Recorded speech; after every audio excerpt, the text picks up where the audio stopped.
სახელითა მამისათა და ძისათა და წმინდისა სულისათა. დღეს არის 21 სექტემბერი და დღესაც საუბრობთ ღვთისმშობლის შობას. დღეს როცა იწყება ახალი აღქმა და იბადება კაცობრიობის ისტორიაში ყველაზე მნიშვნელოვანი ადამიანი, ყოვლადწმინდა ქალწული,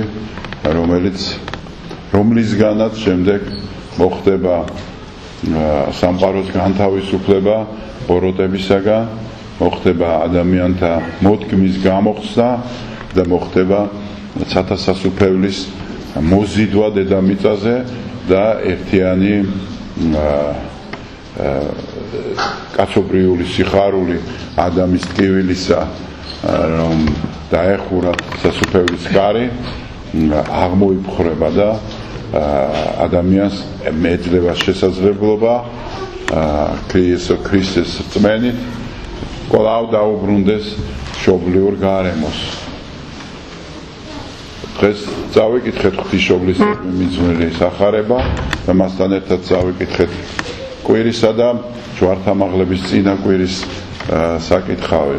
მოგეხსენებათ, ერთ კვირაში არის ჯვართამაღლების დღესასწაული და იმდენად მნიშვნელოვანია ეს დღე, რომ მიძღვნილია ერთი კვირით ადრე სწორედ ჯვრისადმი სახარების ის ამონარიდი, რომელიც დღეს იქნა წაკითხული. და მოყვანილი იყო მაცხოვრის სიტყვები, რომელიც ამბობს, რომ ესრეთ შეიყვარა უფალმან სოფელი ესე, რომ ძეითვისი მისა მის გამოსახსნელად. და ეს ძეითვისი არ შეიბრალა, ასე ვთქვათ, და მისა ხელთა ადამიანთა, რომ მათ თავისი ბოროტი განზრახვა განეხორციელებიან. სახარება ხშირად ერთმანეთისგან, ასე ვთქვათ, დაპირისპირებულ თეზებს ამბობს. მაგალითად აქ წერია, რომ სოფელი შეიყვარა უფალმან ისე, რომ ძე თავისი მხოლოდ შობილი მისცა მას გამოსახსნელად. სხვაგან წერია, რომ ვინც ამწოთი სოფლის შვილია, იგი წარწმეთის ძე არის. რომ წუთის სოფელი ბოროტზე დაარს და ასე შემდეგ. ანუ ერთის მხრივ ეს სოფელი არის ღვთისთვის ყველაზე მნიშვნელოვანი მისი შესაქმე და მეორეს მხრივ არის სოფელი გამომხატველი მიწიერების, ბიწიერების, დაცემული მდგომარეობის და ყოველგვარი სიბილწის მორევის სიმბოლო და სახე. ამიტომაც დღევანდელ დღეს ნათქვამი ეს სოფელი, რომ შეიყვარა ღმერთმა ისე, რომ თავისი მხოლოდ შობილი მისა, სწორედ აქცენტს აკეთებს იმაზე, რომ ეს არ არის ერთმანეთის გამომრიცხავი, არამედ ერთმანეთის შემავსებელია და დამაგვირგვინებელი, რომ კი ბიწიერება, კი დაცემული მდგომარეობა, კი ეს სოფელი მიათრევს ადამიანს თავის მორევში, უპირებს დახრჩობას, დათრგუნვას და მარადიულ სიკვდილს უკადის. მაგრამ აი სწორედ აქ არის საღმრთო სიყვარულის გამოვლინება და ერთგულების. აი სიყვარულის ერთგულების, რომ გადაარჩინოს სწორედ ესეთი ადამიანი, თავისი ქმნილება არ დატოვოს. არ დატოვოს იმ მდგომარეობაში, რომელშიც ჩვენ აღმოჩნდით. და არ აღმოჩნდით მხოლოდ ადამიანის ცოდვით, არამედ ჩვენი ცოდვებით ადამიანის ცოდვა, ასე ვთქვათ, განვამტკიცეთ და გავამრავალფეროვნეთ. და მიუხედავად ამისა, როგორ მდგომარეობაში ვიმყოფებით, ჩვენ საფრთხო სიყვარული არ წყდება. ადამიანს აქვს თვისება, რომ ცუდი მოქმედების შემთხვევაში მეგობრები ცუდად მოგიქცევიან. მიგატოვებენ, დაგტოვებენ მარტო და ასე შემდეგ. მაგრამ აი საფრთხო სიყვარული არის უცვალებელი. იმიტომ რომ საფრთხო სიყვარული არის ერთგული თავისი სიტყვის. საერთოდ სიყვარული არის ერთგულებით ერთგულებაში გამოცდილი, გამოიცდება. Აი სიყვარული თვითონ სიტყვა შეიძლება იყოს ცარიელი ხაერი, უბრალოდ გრძნობა, ხო, აი მე მიყვარს ეს, მე მიყვარს ის, თუნდაც ადამიანი, თუნდაც მეგობარი, თუნდაც მშობლები, მიყვარს, ბევრ რამეზე ვამბობთ ჩვენ, მიყვარს. მაგრამ ეს სიყვარული მაინც არის აი გრძნობელობითი რაღაცა სენტიმენტური და ზედაპირული. და აი პრაქტიკული სიყვარულის გამოვლინება ხდება ერთგულებით. თუ შენ ერთგულებ, ესე იგი გიყვარს. და შენ თუ არ ერთგულებ, ესე იგი არ გიყვარს. ეს არის უბრალოდ ემოცია, სიტყვა, რაღაცა სიამოვნების მიღების სურვილი. და ამ სიყვარულს ყოველთვის ვაიგივებთ სიამოვნების მიღებასთან. მე მიყვარს ის, რაც მე მასიამოვნებს. და აი ერთგულებითი სიყვარული კიდევ ამისგან განსხვავებულია. შეიძლება არ გსიამოვნებდეს, მაგრამ აკეთებდე. იმიტომ აკეთებდე, რომ მართლა გიყვარს. იმიტომ აკეთებდე, რომ შენი გასაკეთებელია ეს საქმე. და იმისგან მიუხედავად შენ გსიამოვნებს თუ არ გსიამოვნებ, შენ უერთგულებ. აი ესევეა ღმერთი, ოღონდ ღმერთის ერთგულება არ არის თავდატადებითი ძალადობრივი. ღმერთი არ აიძულებს თავს, მე თუ ვაიძულებ თავს, რომ ავამტყობს მოუარო, თქვა. ხო და ჩემი დრო დაუთმო, ის არ აიძულებს თავს, არამედ მისი ბუნება ასეთი. ანუ რაც გითხრა სიტყვა, რომ არ დაგტოვებ არასდროს და გვერდში გედგები, შენ უბრალოდ ირწმუნე და ხელი რომელიც მე მაქვს გამოწვდილი, შენც გამომიწოდე. რომ არ მოხდეს შენი ნების საწინააღმდეგოდ ჩემი მოქმედება, თუნდაც კეთილი, ხო? აი ეს მნიშვნელოვანი რამ, რომ შენ ის არის ერთგული. ჩვენ საიდუმლო ლოცვებს ევქარისტიის კანონის ხმამაღლა ვკითხულობ ხოლმე, რამდენად გესმით არ ვიცი, მაგრამ თუ კარგად მოусმენ და გთხოვთ რომ მოусმინოთ ხოლმე, აი ზუსტად ამას ერთგვარად ვახსენებთ ღმერთს, შენ ხო ესე გითხარი, შენ ხო ეს დაგვპირდი, შენ ხო ხარ ის ღმერთი, რომელიც არის უცვალებელი, შენ ხო ერთგული ხარ შენი სიტყვების, ხო და ნუღარ უყურებ ჩემს სწოდებს, ჩემს დაცემულ მდგომარეობას, იმოქმედე, მე შენი ვარ და შენთან მინდა ყოფნა. აი ადამიანური რესურსი იმისა, რომ საღმრთო მადლი ამოქმედდეს შენში, არის სწორედ ეს. ერთი ათონელი ბერია, ხო, ცილუანი ძალიან მიყვარს ეს წმინდანი, ის ამბობს, რომ კონდეს გონება ჯოჯოხეთში და ესე იგი იმედი არ მოიშალო. ანუ ეს გონება ჯოჯოხეთში ნიშნავს, რომ შენი მდგომარეობა თუ შენ კარგად დაინახავს შენ თავს, რაღაცა არ არის იმ კონდიციაში, რომ შენ რაღაცა თავაწეული იყო ან თამომწონეთ ცხოვრობდე. ამიტომ გასწავლის სიმდაბლეს და ამ ჯოჯოხეთურ მდგომარეობაში შენ არ დაკარგო იმედი. იმიტომ რომ ეს იმედია სწორედ, რომელიც უერთგულებს ღმერთს და აი სიტყვები, რომელიც სახარებაში დღეს და უამრავ ადგილას ფაქტიურად გაზდევს აი ესე მთელ სახარებას წითელ ხაზად, არის სწორედ ეს, რომ არ დაკარგო იმედი.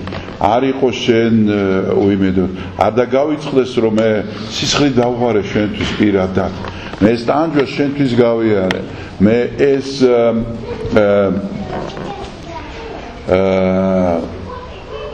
ჩემი დამოკიდებულება შენდამი არ შეცვლილა იმის და მიუხედავად, როგორ მდგომარეობაში აღმოჩნდები შენ დღეს. და ერთგულება ჩვენი მხრიდან არის სწორედ ამ სიტყვების დაჯერების და ამ სიტყვების არ დაკარგვის. ჩვენ უერთგულებთ ამ სიტყვებს, ჩვენ უერთგულებთ ღმერთის მცნებებს და ამ მცნებების შესრულებას უერთგულებთ. ჩვენ ერთგულები ვართ, უნდა ვიყოთ ყოველ შემთხვევაში ყველგან, სადაც ჩვენ ვიმყოფებით. და ეს ერთგულება ჩვენ მოგცევს აი საღვთო სიყვარულის მთავარ ბურჯს და საყრდენს, რაზეც შემდეგ დააშენებ ადამიანებთან და საზოგადოდ სამყაროსთან ერთგულების და სიყვარულის სახლს, ასე აძარს, ასე ვთქვათ, ხო? ამაზე შენდება საფუძველზე, რომელზეც შენ შეგიძლია მე იცხოვრო და ეს სასუფეველის ნეტარება აქვე მიწაზე განიცადო. როცა შენ ამ საღვთო სიყვარულში შეხვალ და ისეთ სიხარულს განგაცდევებს, რომ უკვე ტკივილიც და ის მიწიერი ტკივილები რაღაცნაირად განქარდება ამ მარადიულობის შეგრძნების დროს. დღეს ერთგულება გვჭირდება ცხოვრებაშიც, მაგალითად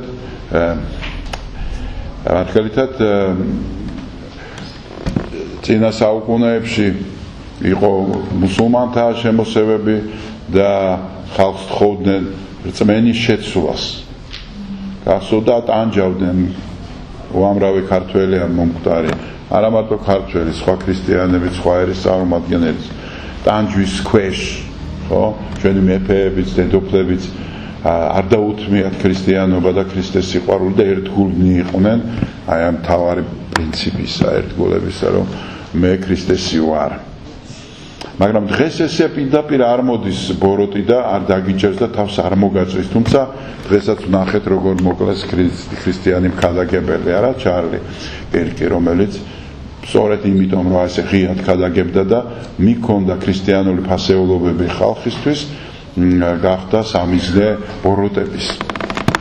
მაგრამ ასე მასშტაბები ამას ცივილურ სამყაროში არ აქვს. უფრო აღმოსავლეთში კიდევ გრძელდება ქრისტიანთა ტანჯვა.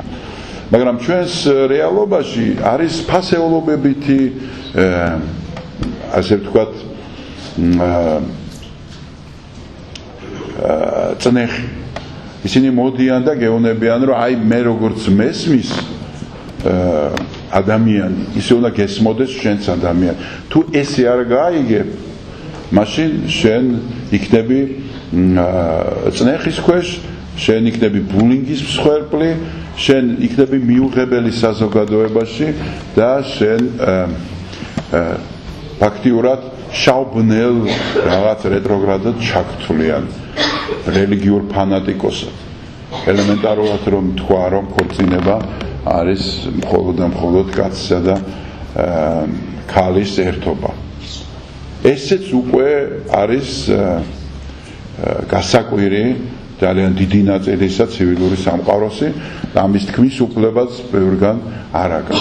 რომ ეს აღიაროთ სოდვად და რომ ეს არის დამახინჯებული მდგომარეობა ადამიანის ზნეობისა და კაცობრიობის განვითარების საყრდენის მოშლისა, ამის გამო ძალიან დიდი წნეხის ქვეშ ჩავარდება ადამიანი. და აი დღეს უკვე ერთგულება ამ ღირებულებით ნაწილზე გადის, სად ხარ შენ. ესე იგი შეგეშინდება ამ შენი აზრის ღიად გამოთქმა თუ არა. დღეს მე Facebook-ში ვხედავ, რომ ადამიანებს უჭირთ გამოთქვან თავისი შეხედულება ბევრ საკითხზე. მხოლოდ იმიტომ, რომ არ უნდა დაუპირისპირდნენ ძალიან ბევრ ხალხს. არ უნდა ვანძღვის გინების მოსმენა უცხო ადამიანებისგან, თავისი მეგობრებისგან და აი ამ საშიშროების დროს რაღაცნაირად ჩაკეტილები და გულის შიგნით კრიპტო ქრისტიანები ხდებიან. იყო ესეთი მოვლენა, კრიპტო ქრისტიანი ნიშნავს დაფარულ ქრისტიანს. აი საბჭოთა კავშირის დროს იყვნენ ბეერები მონაზვნები, რომლებიც აღკვეცილები იყვნენ და იყვნენ როგორც ნამდვილი ბეერი მოღვაწეობდა, ოღონდ ის გარეგნულად იყო თანამშრომელი რომელიღაცა სამსახურის. მაგალითად, წმინდა ნინოს მონასტერში ბოდბეში ის მონაზვნები, რომლებიც საბჭოთა კავშირს მოესწორდნენ და შემოვარდნენ გიჟებივით და გააუქმეს და იქ სამავთყოფო გააკეთეს და გააკეთეს სამშობია, რომ აი სწორედ ის მონაზვნებმა კი არ მიატოვეს ეს მონასტერი, არამედ გახდნენ თანამშრომლები, დამლაგებლები, ესა მედდები სამავთყოფოში და იქვე მუშაობდნენ. ამ დროს იყვნენ მონაზვნები და შედიოდნენ ჩუმად საკურთხეველში და ლოცულობდნენ. ხოდა აი დღესაც ესეთი რაღაცა კრიპტოქრისტიანული საქართველოში ნაკლებად, მაგრამ დასავლეთში ეს ტენდენცია და ვნახეთ, რომ რამდენი ხალხი გამოვიდა, თქვათ, როცა რაღაც სერიოზული ქრისტიანული ღირებულებითი მიტინგი იყო, ხო, კონსერვატორების, გამოდიან ხალხი, ანუ ისინი ჩუმად იყვნენ და ითვლებდნენ ყველაფერს, რომ რაღაცა უბედურება არ დამართლდათ, მაგრამ საჭირო მომენტში ისინი ერთგული მეომრები გახდნენ ქრისტეს. აი ამ ერთგულებაზეც არის დღეს ლაპარაკი, რომ ჩვენს არ უნდა შეგვეშვინდეს არაფრის. დღეს ისიც თეოფანე დაყუდებულიც წავიკითხე, სადაც ისიც ამბობს, რომ არ უნდა შეგრცხვეს ქრისტეს აღიარების. თუ გახსოვთ სახარებაში, ბავშვობაში არა, ახალგაზრდობაში რომ ვკითხულობდი, მაშინ კომუნისტები იყვნენ და ეკლესია ისეთი იყო. დევნაში არ იყო, ჩემ პერიოდში უკვე ეკლესიასთან ურთიერთო უფრო პრესტიჟული იყო ეკლესიურობა. თუმცა არ აღიარებდა ხალხი ეს პირდაპირ, მაგრამ მაინც ისეთი იყო ეკლესიაში და იქ რო ვკითხულობდი ხოლმე სახარების იმ ნაწილსა მაცხოვარებას, უკვე თუ შევრცხვე მე და ჩემი სახელის შერცხვესო, მეც ვარცხვინო ის და სულ ფიქრობდი, როგორ შეიძლება მისი სახელის შეგრცხვეს. როგორ შეიძლება რომ ქრისტიანი ვარ, ამის თქმის შეგრცხვეს. და ეხლა რო უყურებ ხალხს, უჭირთ ამის თქმა. ღიად უჭირთ, რომ ისინი არიან ქრისტიანები. კი, აღდგომის მოლოცვებს წერენ Facebook-ში, რაღაცა დიდ დღესასწაულს, მაგრამ ის რომ ქრისტიანია თვითონ და ქრისტეს ამ ფასეულობების მატარებელია, ამის თქმა ხშირად ვიჭირს. და აქ ვართ აღსარებლობა, აქ არის საჭირო ჩვენი ხნეობა და არ შერცხვენა ქრისტეს დიდი ღვაწლისა. ჯვარცმული ქრისტესი როგორ შეიძლება შეგრცხვეს ღმერთ კაცი, რომელიც ჩამოდის და უბრალოდ ღმერთთაც რო არ აღიარა. კაცმა, რომელმაც ჩუმად მიიღო ტკივილი და ადამიანების რისხვა. და ამ რისხვის შემდეგ ის აგრძელებდა თავის შემრისხველებზე და მტანჯველებზე და ჯალათებზე ლოცვას. ამ ასეთი ადამიანის როგორ უნდა შეგრცხვეს კაცს. ღმერთმა დაგლოცოთ, გაგახაროთ და ღვთისმშობლის შობას გილოცავთ. დღეიდან იწყება ახალი აღთქმა, ახალი ერა.